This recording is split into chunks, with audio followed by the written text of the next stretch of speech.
Please enjoy it while it's hot and freshly fried. As she said this, I noticed something resembling a tail sticking out of the fried chicken. It made me uneasy and I couldn't help but frown. The sight was somewhat unsettling and I found myself hesitating to eat. Aren't you going to eat?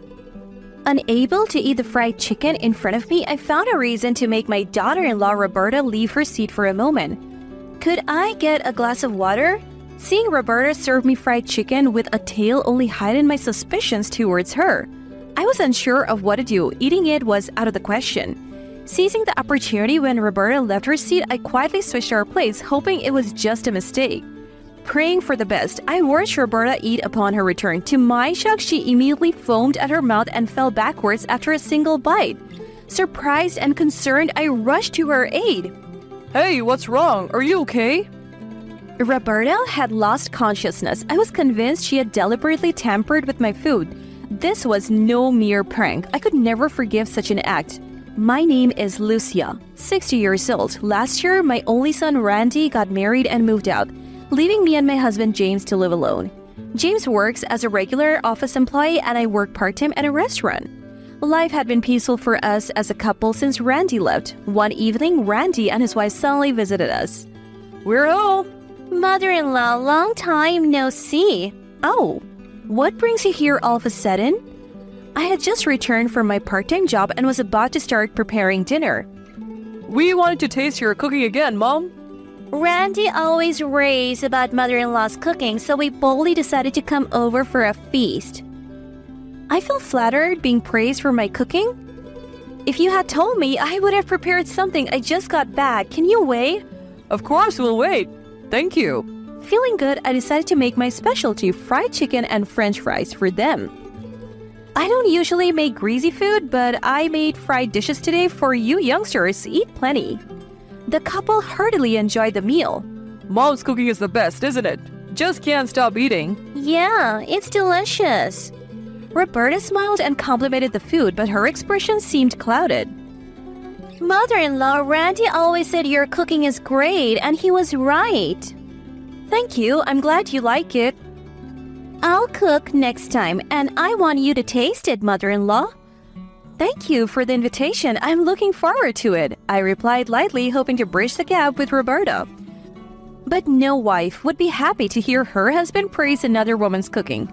Roberta's slightly clouded expression was probably due to that. I felt a tinge of unease, hoping this dinner wouldn't lead to something bad. Then the next day, I got a call from Randy. Hello, what's up? Mom, about the promise with Roberta yesterday, is it okay? The promise about Roberta cooking next time? Is there a problem? Yes, I hate to see it, but honestly, her cooking is inedible. I've told her many times, but she doesn't accept it. You shouldn't speak like that. It's rude to Roberta. But it's really inedible. I try to choose my words carefully, but she doesn't understand. Okay, I'll judge it when I taste her cooking next time. Alright, thanks. We ended the call there. Randy was never picky and wasn't one to criticize others' cooking. It must be really bad, I thought. A week later, the day Roberta was to cook arrived, and James and I headed to our son's house for the weekend dinner. I had shared Randy's comments and our previous visits details with James. James agreed that we shouldn't complain about a meal prepared for us. I hoped today's dinner would turn out well. Soon we arrived at our son's house. Welcome! Randy's expression was dark, probably worried about Roberta's cooking, and I didn't feel warmly greeted. Mother-in-law, father-in-law, please come in and wait upstairs. I'm still preparing. I made everything ready, so look forward to it. Can I help with anything? I can chop vegetables if you need. No, it's okay. I've got it all covered today, mother-in-law. Please, just relax and sit down. I was not allowed in the kitchen by Roberta, so I decided to wait in the living room. About 30 minutes later, it seemed the food was ready. Sorry to keep you waiting. I made fried food today, trying to match what mother-in-law did last time. I felt relieved. With fried food, the main concern is how it's fried. The seasoning can always be adjusted with sauces. I thought today's meal might go off without a hitch. Then the food was brought in. This is for father-in-law, this one's for mother-in-law. Here's Randy's, and this is mine. She carefully divided the plates for each person. Looks delicious. Is this fried chicken? It's a surprise. Eat it before it gets cold. I thought it was fried chicken, but I saw something like a tail. I have made fried chicken many times at my part-time job, but this was not it. In fact, I wasn't sure if it was edible at all. The others' plates looked like normal fried chicken, but mine was different. Feeling uneasy, I frowned. I found it off-putting, but couldn't just not eat. I hesitated, not knowing what to do. Mother-in-law, please enjoy it while it's hot and freshly fried. I found an excuse to make Roberta leave her seat. Roberta, could I have some iced tea? I'm quite thirsty. There's water right there. I would like iced tea, please. Okay. Her response sounded almost like a sigh. While Roberta was in the kitchen, I quickly switched our plates. James and Randy, engrossed in their food, didn't notice. I didn't know what was fried, but I couldn't eat something unidentifiable. Here's your iced tea. Thank you. I took a sip of iced tea and ate the fried chicken. The breading was hard, not very tasty. The other two also looked dissatisfied. How is it? Is it good? It's okay. Maybe a bit over-fried. The crust is hard. Can't bite through in one go. Roberta, try it yourself. Roberta looked puzzled. I had complained openly about the food. I hoped it was just a mistake. Then Roberta bit into the tail-bearing fried item. Immediately, she foamed at her mouth and collapsed. Hey, what's wrong? Roberta, are you okay? Roberta had lost consciousness. James called an ambulance and she was rushed to the hospital. We drove to the hospital following the ambulance. We followed in our car shaking. Had I eaten that, I would have been in the ambulance instead. At the hospital, we waited in a dimly lit room. Nobody around. Then a doctor came out. Are you the family? Yeah, how's my wife? She seems to have eaten something harmful. We found a lot of bacteria in her stomach. She's not in danger but needs rest. I see. Are you all okay? Didn't you eat the same thing?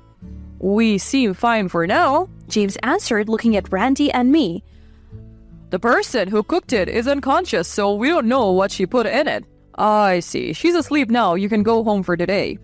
Urged by the doctor, we left the hospital. The car ride was filled with a heavy silence. Randy, do you ever feel sick after eating Roberta's cooking? No, she's not great at cooking, but I have never felt ill. I see. Initially, I was trembling with fear, but now anger was welling up inside me. I actually know what caused this. What? How do you know, Mom? The fried dish served to me had a tail. A tail? Fried chicken is supposed to be chicken. Why would it have a tail? I don't know, but it definitely had one. I couldn't bring myself to eat it. It was too repulsive, so I secretly swapped plates with Roberta, and then she collapsed after eating it. The car fell silent. They must have been processing the information. Wait, so Roberta tried to make you eat that? I think so. I was scared when Roberta collapsed, but now I think she was trying to kill me. If I had eaten it, I would have been the one in the ambulance. That's attempted murder. You can't forgive her, Randy. You should leave her immediately. It must be some mistake. That can't be right. Randy seemed unable to accept what I said. First, let's find out what she was trying to make us eat. Randy, don't eat anything from home for a while. Okay, I understand. We arrived home amidst unsettling tension. 2 days later, the hospital called with information about what was eaten. James was at work, so Randy and I rushed to the hospital. According to our analysis, the substance found in the stomach was a rat. We were shocked. I felt nauseous, almost vomiting. Are you sure? Yes, there is no mistake. Randy, pale-faced, still seemed doubtful. After hearing the doctor, he still didn't seem convinced. We'll discuss this with your father tonight and then get back to you. Okay. That night, I reported to James. What? A rat? How did that end up in there? I don't know. I don't remember doing anything to deserve such malice. Are you sure there's nothing? This is no trivial matter. After discussing with James, we decided to talk with Roberta's parents. Hello, Randy? Mom, I'm sorry. I never meant to cause you distress because of Roberta. Randy seemed lost about where to direct his feelings. It's not your fault, but an apology won't suffice for this incident. I know. Let's discuss it once Roberta is discharged. We'll have her parents there too, so arrange it. Okay, I'll do that. How is Roberta? Has she said anything? Yes, but she doesn't want to talk. She's still sick, so I'll ask her more when she's better. We need to clarify the reason. I'll let you know when she's discharged. All right. I ended the call. A week later, Roberta was discharged and a meeting with her parents was arranged. A week after that, James, Randy, Roberta, her parents, and I gathered at Randy's house. The four of them were already there when we arrived and the house was eerily quiet. Randy led us to the living room where everyone was. Upon entering, Roberta's parents bowed to us. "We are truly sorry for what happened." We have no words to express our apologies. Randy must have already talked to them. Relieved that they seemed reasonable, I was ready for the discussion. But Roberta, far from apologizing, wouldn't even look at us. "Roberta, apologize now," urged by her mother Adele, pushing her head down. "Let's sit down first." In the tense atmosphere, I began. "Today, I want to know why. Why did you try to make me eat a rat? What grudge do you have against me? I want the truth." "Roberta, tell us too. Why did you do such a thing?" Roberta sighed and began to speak reluctantly. "Well, it's simple. Randy always praised mother-in-law's cooking. Sure, it was delicious, but whatever I made, he always said mother-in-law's was better. Everything was always compared to hers." I was stunned. She tried to kill me over something like that? I didn't even know if eating a rat could kill someone, but that wasn't the point. My mind was on the verge of panic. Hey, you try to make my mom eat something weird for that reason? I was frustrated. Randy never says my cooking is good. He hardly eats, always criticizing it and praising mother-in-law's instead. This is unacceptable. James and I were furious. Then Roberta's father, Jonathan, stood up and slapped her cheek. What are you doing? Do you realize what you have done? You could have killed someone. We were taken aback by Jonathan's furious reaction. Dad, don't you love your daughter? Aren't you on my side? I'm always on your side, but it's a parent's duty to correct their child when they're wrong. What you did is a crime. It's unforgivable. Roberta's face paled at the mention of crime. Please tell us more. I'm still not satisfied. I still wasn't convinced. Roberta, did you intend to kill me? I asked directly. I had no such intention. I just thought maybe if you were hospitalized, I would feel better. So you'd be happier if I weren't around, but even if I were hospitalized, that wouldn't make Randy say your cooking is good. It solves nothing. I thought about trusting you as Randy's choice, but it seems I was wrong. I'm disappointed in you, Roberta. I'm truly sorry. I'll accept any punishment. Please file a police report. What? Am I going to be arrested? Why? I just wanted Randy to say he liked my cooking. Roberta seemed not to grasp the seriousness of the situation. Being arrested would mean divorce. Randy approached and slapped her in the same way Jonathan did. No matter the outcome of this discussion, I plan to divorce you. I can't live with someone who tried to kill my mother. So Randy is on mother-in-law's side after all. Roberta seemed to have a skewed perception. Right now, we're discussing whether to turn you into the police. The divorce is already decided. This is terrible. It's time to make a decision. You decide. You're the victim. James looked at me. I was honestly torn. If she were a stranger, I would have reported her, but she was Randy's wife. At one point, I was at a loss, thinking that I could not do such a thing to the person who had become my daughter-in-law. All right, just divorce Randy, that's all. Wait, I love Randy. I'll go to the police. Just don't divorce me.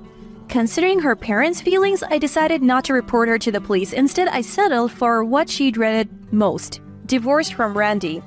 Is that really all? No compensation?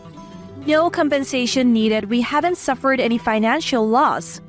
Thank you. If we don't go to the police, she still has a chance to turn things around. Yes, this time I won't file a police report respecting your parents' feelings. Randy, is that okay? I decided on my own in the end. Yeah, that's fine. I just wanted a divorce. Compensating won't change anything. It's better to have a clean break. Roberta had been crying, but she had nothing more to say. We'll take Roberta home with us now. Wait a moment. Randy stopped them. I thought he was going to say a final goodbye, but it was something else. Please write the divorce papers and pack up all your belongings, Roberta. Once we know what belongs to you, we'll send it later. That way, there is no need for you to come to this house again. And we won't have to see each other ever again. Randy's words pushed Roberta further into despair. Afterwards, Roberta and her parents wrote the divorce papers and organized her belongings. We are truly sorry for everything. Roberta's parents bowed deeply before leaving. Exhausted from crying, Roberta was in a daze as Jonathan led her away. The next day, Randy submitted the divorce papers to the office early in the morning, officially finalizing the divorce. He arranged for the moving company to send Roberta's belongings to her parents' house. That night, he came to her house. I'm really sorry about this whole situation. I've caused a lot of trouble. It's all right now. You don't need to apologize. You're a victim in this too. Yeah, but I was the one who married Roberta. Randy seemed regretful about his choice. What happened to the divorce papers and her belongings?